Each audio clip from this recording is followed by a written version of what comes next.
तो जिस घड़ी का आप सब लोगों को बेसब्री से इंतजार था, इंतजार के लम्हे खत्म हो गए हैं और अब हम शुरुआत करने वाले हैं अपने एग्जिट पोल के आंकड़े देने का सिलसिला। शुरुआत पहाड़ से, शुरुआत देवभूमि से। उत्तराखंड की 70 सीटें, एक ही चरण में यहां पर चुनाव हुआ और न्यूज 24 टुडेज चाणक्य ने सवाल पूछा उत्तराखंड के लोगों से कि भैया किस मुद्दे पर वोट दिए आपने। जो आंकड़ा अभी हम आपको बताने वाले हैं, पर किस मुद्दे पर वोटिंग हुई यह जानना सबसे जरूरी हो जाता है। तो 34% लोगों ने कहा कि पार्टी और उम्मीदवार को देखकर हमने वोट दिया। 22% लोगों ने कहा कि मतदान तो हमने विकास के नाम पर किया।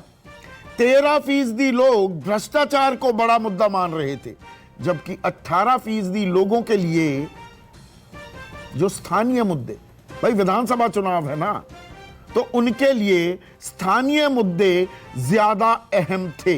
तो 34% पार्टी उम्मीदवार, 22% विकास, 13% भ्रष्टाचार, 18% स्थानीय मुद्दे और बाकी हर लोगों के कुछ ना कुछ परेशानी होती है। बहुत से लोगों को इसी बात की परेशानी कि विधायक ने मेरा नमस्कार नहीं कबूल किया, या हमारे रिश्तेदार की शादी थी, या हमारे घर में कोई जन्म हुआ वहां पर नहीं आए। तो कुछ और कहने वाले भी 7% लोग थे। अब अगला सवाल जो हमने पूछा उत्तराखंड की जनता से कि क्या आप सरकार बदलना चाहते हैं, तो इसके जवाब में 41% मतदाताओं ने कहा हां और 52% लोगों ने कहा कि नहीं, हम सरकार नहीं बदलना चाहते। तो समझदार को इशारा ही काफी होता है ना। 52% लोग कह रहे हैं सरकार नहीं बदलना चाहते। 3 बार मुख्यमंत्री बदलने पड़े बीजेपी को, लेकिन 52% लोग कह रहे हैं कि हम सरकार नहीं बदलना चाहते।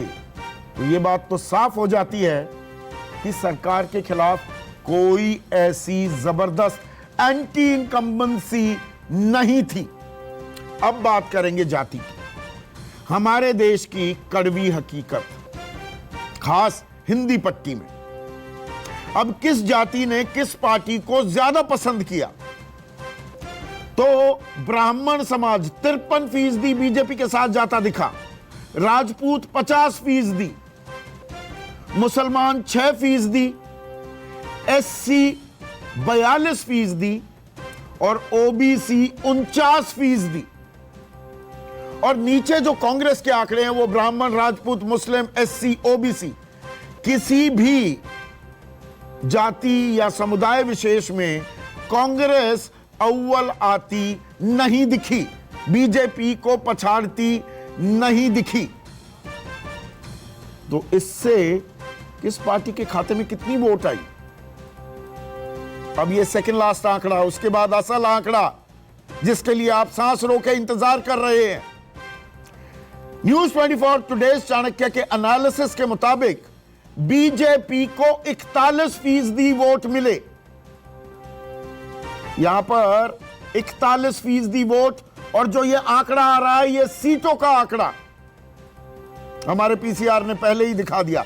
43, 70 की विधानसभा में 43, यानी कि 60% से ज्यादा सीटें। पिछली बार 80% से ज्यादा सीटें थी, 57 का आंकड़ा था, लेकिन सत्ता बरकरार रहती दिख रही है बीजेपी की, कमल खिला रहेगा। उत्तराखंड में कांग्रेस ताल ठोक रही थी, लेकिन कांग्रेस के खाते में 34% वोट ही आए और 24 सीटों पर सब्र करना पड़ेगा कांग्रेस पार्टी को। तो यहां पर क्लियर मेजॉरिटी, कोई अटक झटक नहीं है, क्लियर मेजॉरिटी लेते बीजेपी दिख रही है उत्तराखंड में। यह हमारा पहला आंकड़ा है। नमस्कार, मैं हूं मानक गुप्ता। अगर आपको हमारा ये वीडियो पसंद आया हो तो इसे लाइक और शेयर जरूर करें, और हां, हमें सब्सक्राइब और फॉलो करना ना भूलें ताकि आप देश और दुनिया की कोई खबर मिस ना करें। तो जुड़े रहिए हमारे साथ और देखते रहिए न्यूज 24।